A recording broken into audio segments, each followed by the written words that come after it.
Haleluya, saudara. Kali ini saya akan membahas tentang Injil itu adalah kekuatan Allah. Tentu ayatnya saya ambil dari Roma pasal 1 ayat 16. Demikian firman Tuhan. Sebab aku mempunyai keyakinan yang kokoh dalam Injil. Karena Injil adalah kekuatan Allah yang menyelamatkan setiap orang yang percaya.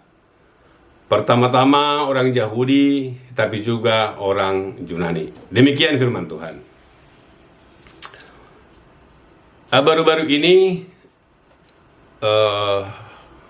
masih santer dalam ingatan kita bahwa Gubernur Sumatera Barat, ya, Irwanto Praitno menyurati Menkominfo agar Injil yang berbahasa Minang itu dihapus dari Play Store.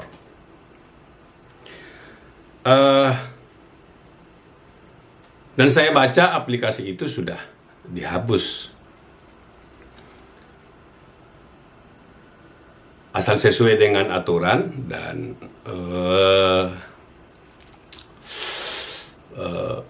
polisi dari pemerintah, ya kita tidak permasalahkan, ya itu boleh dihapus, ya. Alasan penghapusan itu menurut yang saya baca karena dituliskan di sana kitab suci Injil Minangkabau. Dan yang kedua alasannya, dia katakan bahwa bertolak belakang dengan adat dan budaya masyarakat Minangkabau. Nah, seperti apa dia bertolak belakang, ya kita juga tidak terlalu campurilah. Nah,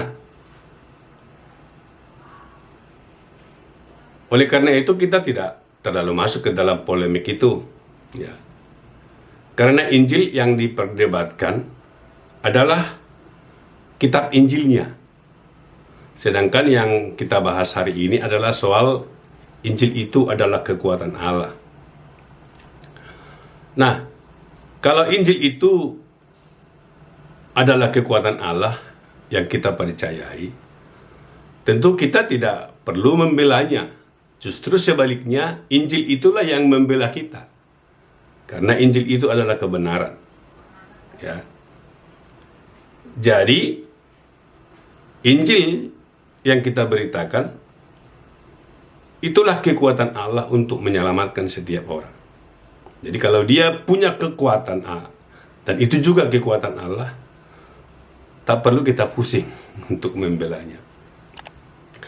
Nah, karena itu saudara yang dikasih oleh Tuhan, Injil itu juga sebenarnya berasal dari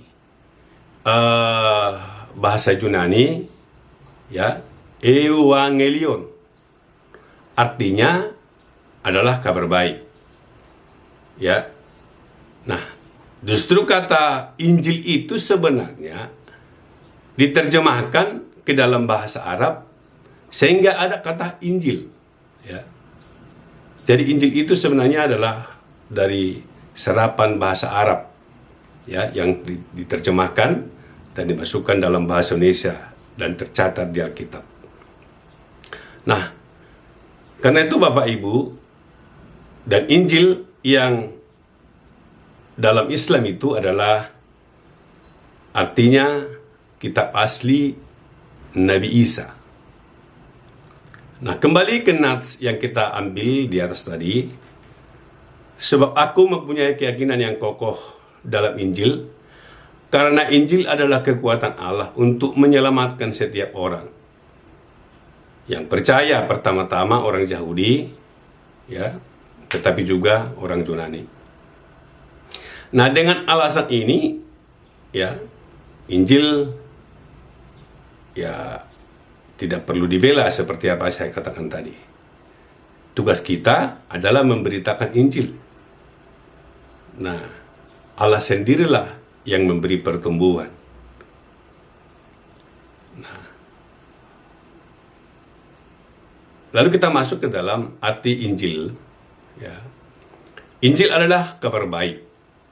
Kabar baiknya adalah bahwa manusia itu diperdamaikan dengan Allah.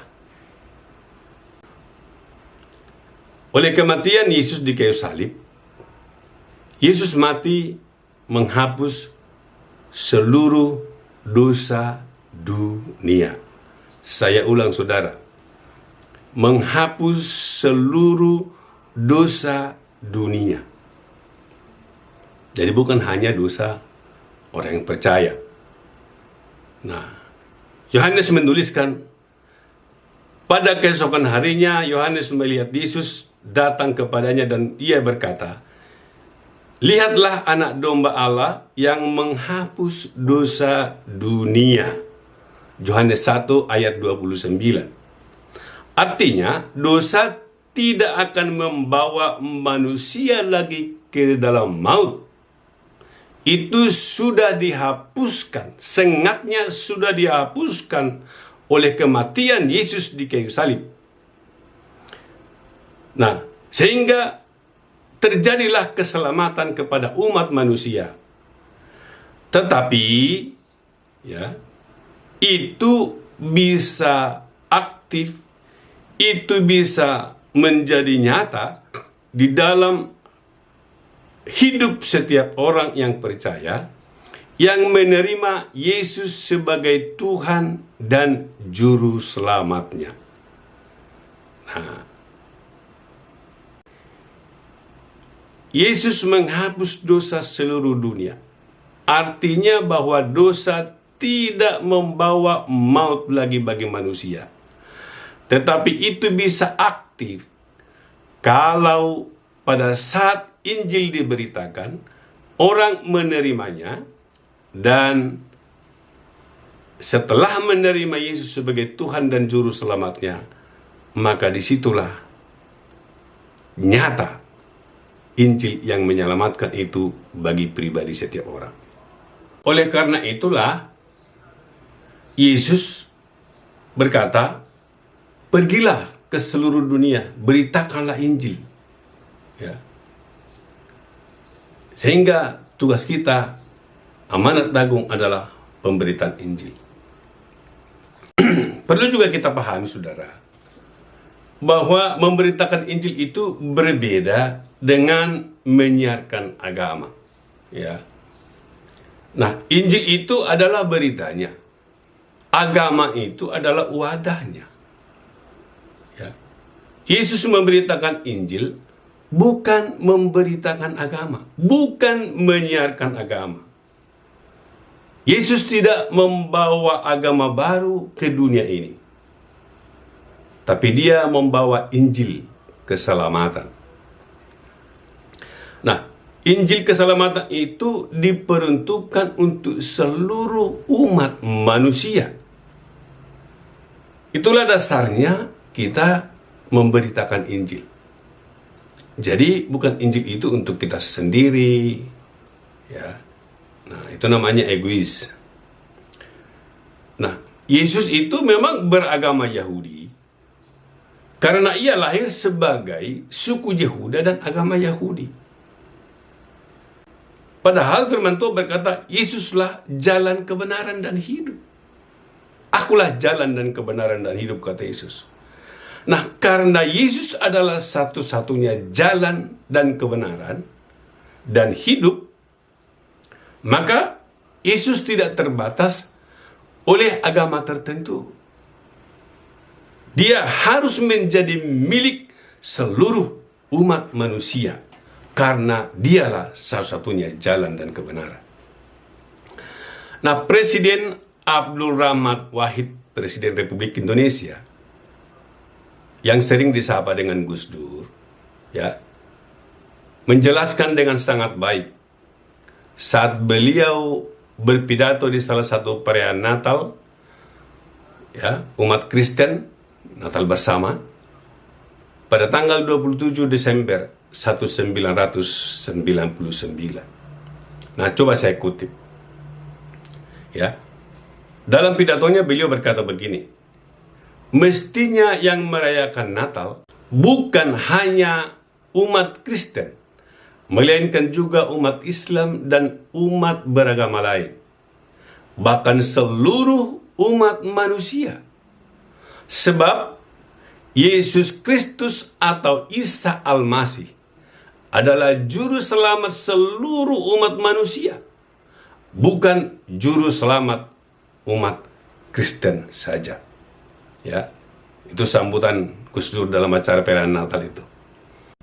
Jadi, kalau masih ada orang Kristen menganggap Yesus itu hanya milik orang Kristen saja, nah, saya bilang sekarang bertobatlah. Nah, kalau kita masuk kepada sejarah tentang Kristen, agama Kristen itu pada awalnya bukanlah sebuah agama. Agama adalah cara atau usaha manusia untuk bertemu dengan Tuhannya. Ya. Nah, karena Yesus adalah Tuhan, maka Yesus tentu tidak punya agama. Ya, karena dia adalah sebagai Tuhan. Jadi Yesus tidak pernah menyiarkan agama. Yesus hanya membawa ajaran atau Injil kerajaan Allah sehingga manusia itu berbalik kepada Tuhan dan beroleh keselamatan. Dia mengajar murid-muridnya dan memerintahkan untuk memberitakan Injil ke seluruh dunia. Jadi sebenarnya kekristenan pada hakikatnya bukan menyangkut agama, melainkan tentang sikap, perilaku yang mengasihi Yesus dan melakukan ajaran-ajarannya, mempraktikkan ajaran-ajaran Tuhan Yesus. Nah, pada saat murid-murid itu berkumpul, ya, maka orang luar mengamati mereka, ya, mereka melihat bahwa murid-murid itu berpola tingkah lakunya sehari-hari. Setelah dia mati, bagaimana cara hidupnya, maka mirip semua itu seperti mengikuti ajaran-ajaran Tuhan Yesus. Dan setelah dilihat, lalu orang di sekelilingnya menyebut mereka itu Kristen, artinya pengikut Kristus. Jadi bukan orang Kristen itu membuat nama Kristen atau membuat satu denominasi menjadi Kristen, agama Kristen, bukan. Orang luar yang membuat itu, melabelkan nama itu. Nah, itu bisa kita lihat, saya baca di dalam Kisah Para Rasul 11 ayat yang ke-26 demikian. Mereka tinggal bersama-sama dengan jemaat itu 1 tahun lamanya, sambil mengajar banyak orang. Di Antiochialah murid-murid itu untuk pertama kalinya disebut Kristen. Jadi Kristen itu adalah sebutan orang karena melihat mereka seperti Kristus. Nah, dengan demikian lihat pembahasan kita pada hari ini, ya, kita tidak perlu terpengaruh dengan penghapusan aplikasi Injil. Ya, yang berikutnya juga, karena Injil itu adalah kekuatan Allah, maka kita juga memberitakan Injil, dan Injil akan membela dirinya sendiri. Baru berikutnya, saudara, kita harus kembali kepada pemahaman bahwa Injil itu bukan hanya milik orang Kristen, tetapi milik seluruh umat manusia. Karena itulah kita disuruh untuk memberitakan Injil. Memberitakan Injil bisa dengan mengabarkan ini, ya, bisa dengan lewat sikap kita sehari-hari, ya, tingkah laku kita, maka orang melihat bahwa kita ini menjadi pengikut Kristus, dan itu juga Injil yang kita beritakan.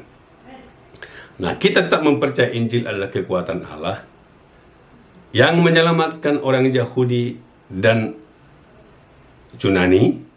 Dalam hal ini adalah orang-orang di luar Yahudi. Nah, kekuatan itu akan mengubah dan memperlengkapi kita dalam mengikuti Yesus hingga Dia datang kedua kali, menjemput kita, orang-orang yang telah dikuduskan dan diselamatkannya. Sampai ketemu di lain kesempatan. Tuhan Yesus memberkati. Haleluya.